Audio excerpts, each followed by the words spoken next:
Hey guys, Dan here, and today we're going to be going over TurboSmooth and smoothing groups with TurboSmooth.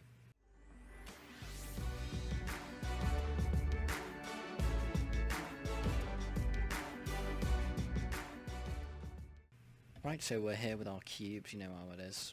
The eagle-eyed amongst you may have noticed that the yellow cube and the blue cube look a bit weird, and that's because I've gone in and under Edit Poly I have edited the smoothing groups of these things, so we'll go over that a little bit more in a minute, but you see, I've messed around with it, you'll see.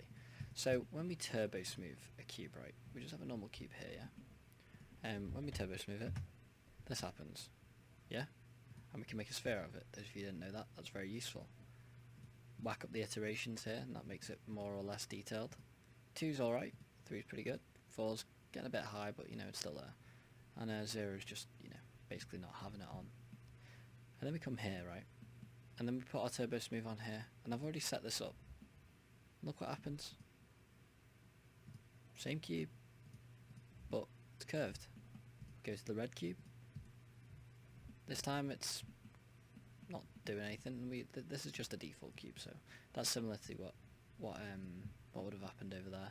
But what I find crazy is how that one as well. That one's pretty crazy. Same cube, same topology, different smoothing groups. That's the only difference these have. Maybe some of them have 3 iterations, some have 4 or 5. That is literally the only difference between them.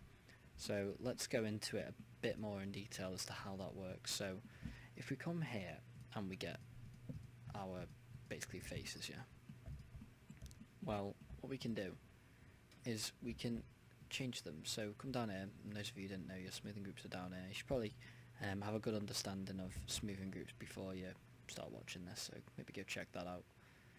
So we clear all, so basically now we're defining our own smoothing group. So let's pop a turbo smooth on here, and we can head back to Edit Poly. And those of you who didn't know, this button here, we can see what will happen to our we can basically edit the cube. You see the orange wireframe, we can edit the cube with the turbo smooth still on it, so that's really cool. So we can grab like this vertex here, and we can basically edit the cube and see what will happen to turbo smooth. So let's do that.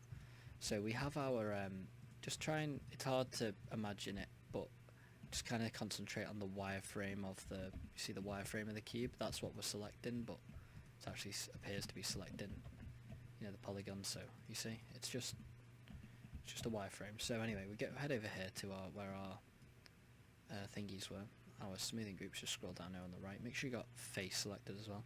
And what happens if we choose 1? Okay, not much. Well, what if we Control I and make everything else 2?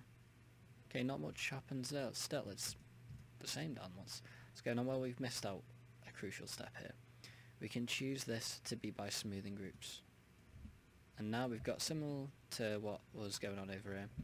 And basically what we're doing is we're saying ignore these faces. So here, it's not even ignoring it, just if it's different, do it in a different way.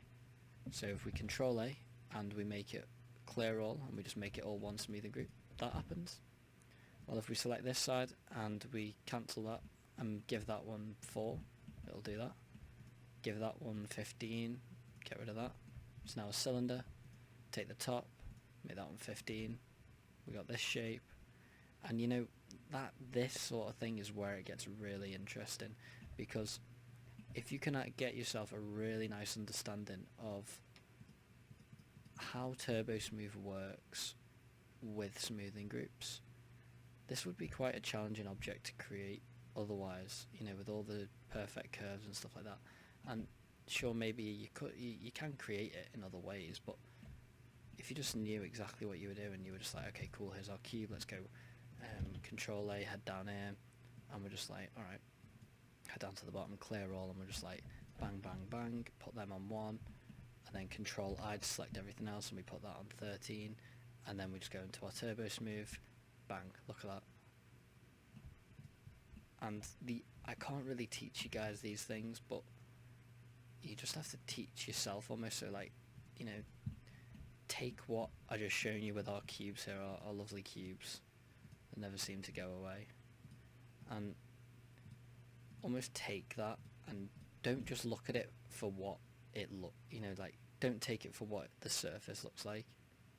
Almost dive a bit deeper and go that extra 10% and really don't just use the tool, understand how it works, and then one day when you hit a brick wall and you don't know how to make something, you never know, this might just be the solution you're looking for.